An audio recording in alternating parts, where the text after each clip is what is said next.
जय जय जय हनुमान गोसाई, कृपा करहु गुरु देव की नाई। जय जय जय हनुमान गोसाई, कृपा करहु गुरु देव की नाई। देवादिदेव भगवान शंकर के चरणों में दंडवत प्रणाम। हरि पावना अवतार पूज्यपाद गोस्वामी तुलसीदास जी के चरणों में बार बार वंदन। श्री भरत चरित पावन प्रसंग भरत चरित में भरत जी पूरे अयोध्या के समाज, सभी माताओं, गुरुदेव सभी को लेकर के चित्रकूट में विराजमान भगवान राम, सीता, लक्ष्मण इसे मिलने के लिए चलते हैं। भरत जी को जबरदस्ती भगवान राम उठा करके हृदय से लगा लेते हैं, और भरत और राम के मिलन को कौन बखान कर सकता है। कभी कुल अगम करम मन बानी, और अगम स्नेह भरत रघुबर को, अजहन जाहि विधि हर हर को। जहन जाहि विधि हरि हर हर को। जहाँ ब्रह्मा, विष्णु और महेश का भी मन नहीं जा सकता, ऐसे भरत जी और श्री राम जी का जो प्रेम है वह अगम है। भरत और राम के इस मिलन को देख करके देवताओं ने धुकधकी होने लगी।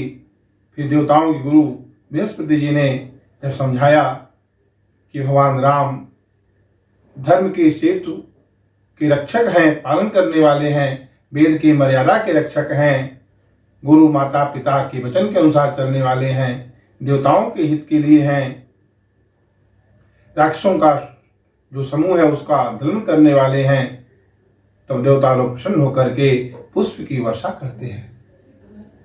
भरत चरित भरत स्वयं श्री राम जी के प्रेम ही हैं।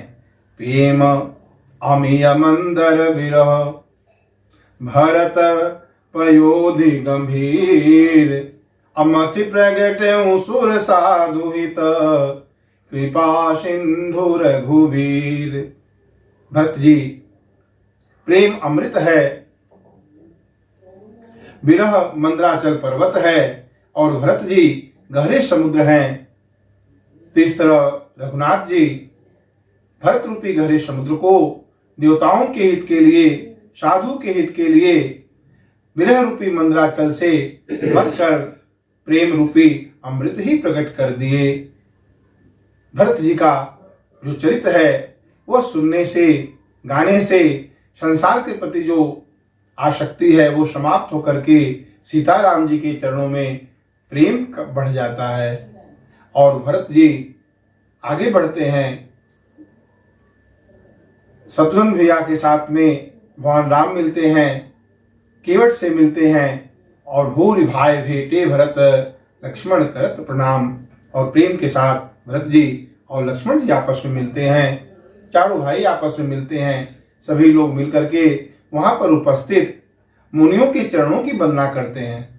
सानुजऊ मगी भरत अनुरागा, अधर शिरसिय पद पदुम परागा। और उमक करके प्रेम से भरत जी महाराज अपने अनुज शत्रुघ्न भैया के साथ में मां सीता जी के चरणों की रज को सिर पर धारण करके बार बार प्रणाम करते हैं, और बार बार प्रणाम करते हैं। मां सीता अपने कमलवत हाथों से उनके सिर को स्पर्श करके मन ही मन आशीर्वाद देती हैं। असब विदिशान कुल लखि सीता, अभेनि सोच और अपडर बीता। माता सीता सब तरह से भरत जी सब समझ जाते हैं कि हमारे अनुकूल हैं, तो उनके हृदय का जो कल्पित डर है वह समाप्त हो जाता है, हट जाता है। और हृदय में उनके एक जलन है कि मेरे कारण राम लखन सिया बन बन, मेरे कारण राम लखन और सीता को विपत्ति सहनी पड़ रही है। यह सोच है किसी तरह से भैया अवध को वापस हो जाएं, ये सोचते रहते हैं और चिंता करते रहते हैं अपने भैया राम के लिए। आगे में निषाद राज बताते हैं भगवान राम को कि हे नाथ, मुनियों के साथ में सभी माताएं, अयोध्या के लोग व्याकुल होकर के आपका दर्शन करने के लिए यहाँ पर पधारे हैं। भगवान राम जैसे ही सुनते हैं गुरु के आगमन का, तो सीता जी के पास शत्रुघ्न भैया को रख करके अपने अनुज लक्ष्मण जी को लेकर उनके चरणों की वंदना करने के लिए जाते हैं।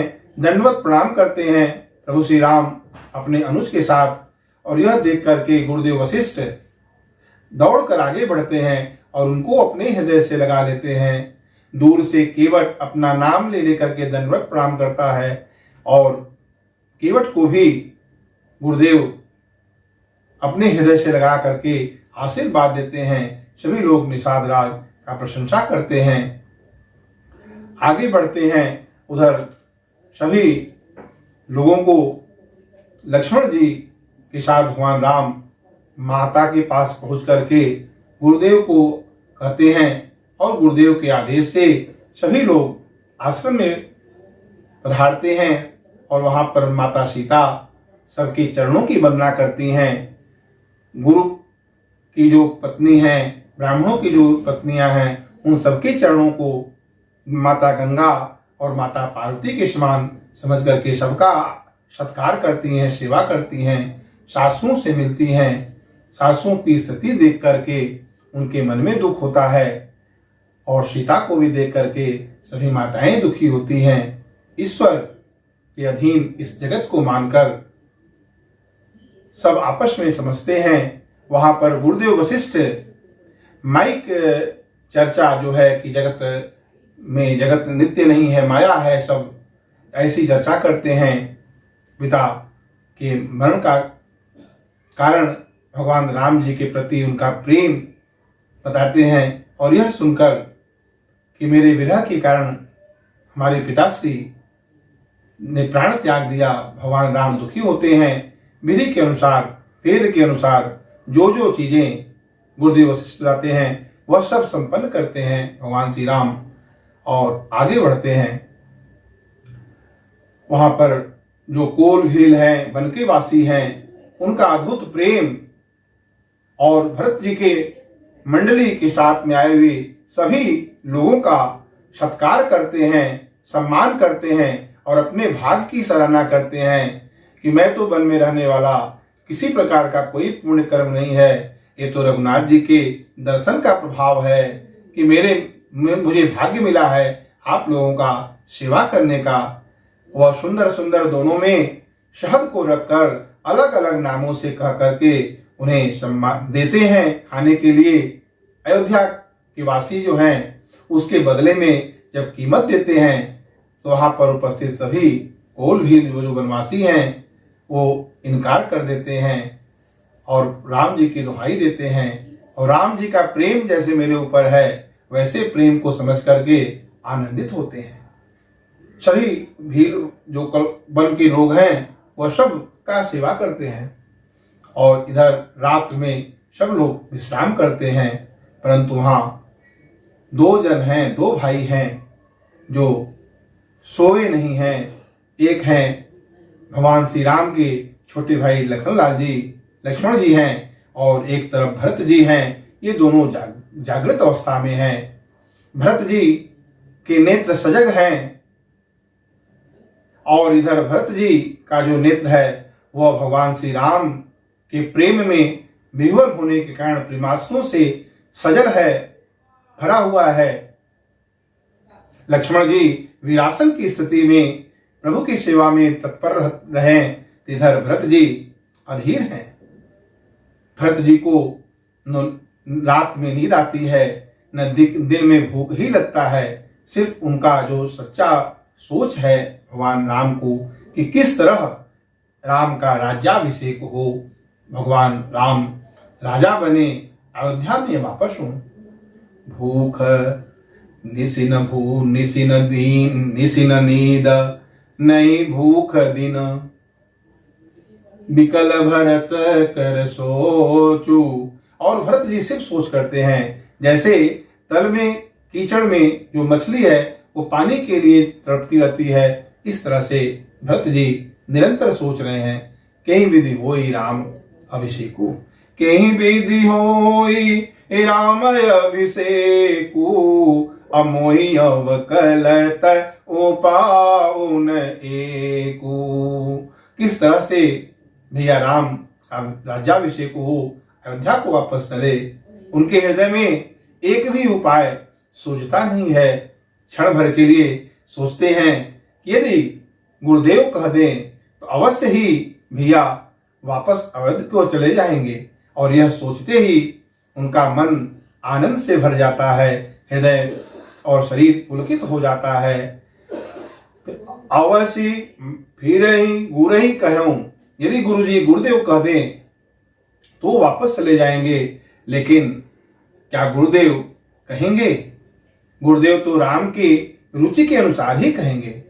अमुनि पुनि करब राम रुचि जानी, अमुनि पुनि करब राम रुचि जानी। गुरुदेव राम के संकेत और रूप को देख करके ही कहेंगे, फिर उदास हो जाते हैं। फिर मन में आता है कि माता कह दे, गुरुदेव के कहने पर अवश्य फिरें, अवश्य ही भैया जो है बात मानेंगे, इनकी आज्ञा का पालन करेंगे।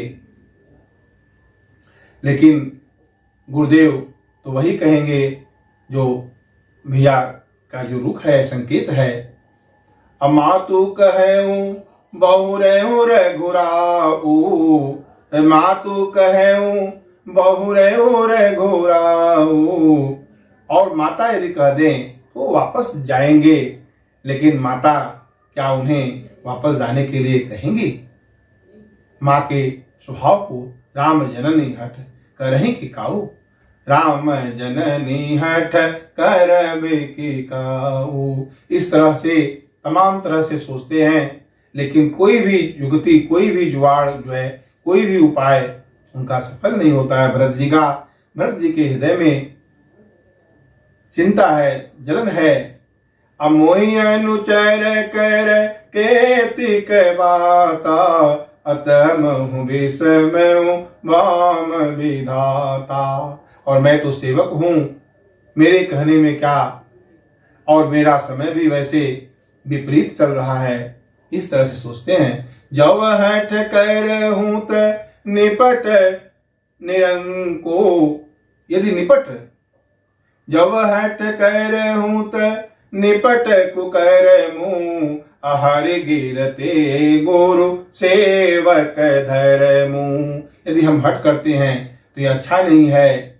सेवक का जो धर्म है वह कैलाश पर्वत से भी भारी है।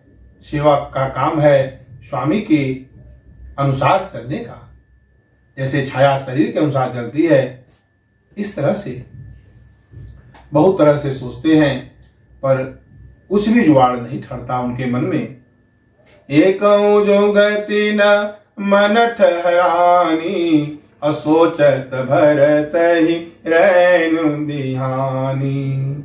और इस तरह भरत जी सोचते सोचते पूरा रात बीत जाता है। प्रातः होता है, भगवान श्री राम के चरणों में प्रणाम करते हैं, गुरु की वंदना करते हैं, और वहां पर आगे गुरुदेव वशिष्ठ फिर भरत जी को सभा में बुलाते हैं। बहुत ही अद्भुत प्रसंग भरत चरित है। भरत चरित को सुनने से संसार के प्रति जो आसक्ति है वह समाप्त होकर सीताराम जी के चरणों में प्रेम होगा। ये भरत जी हैं।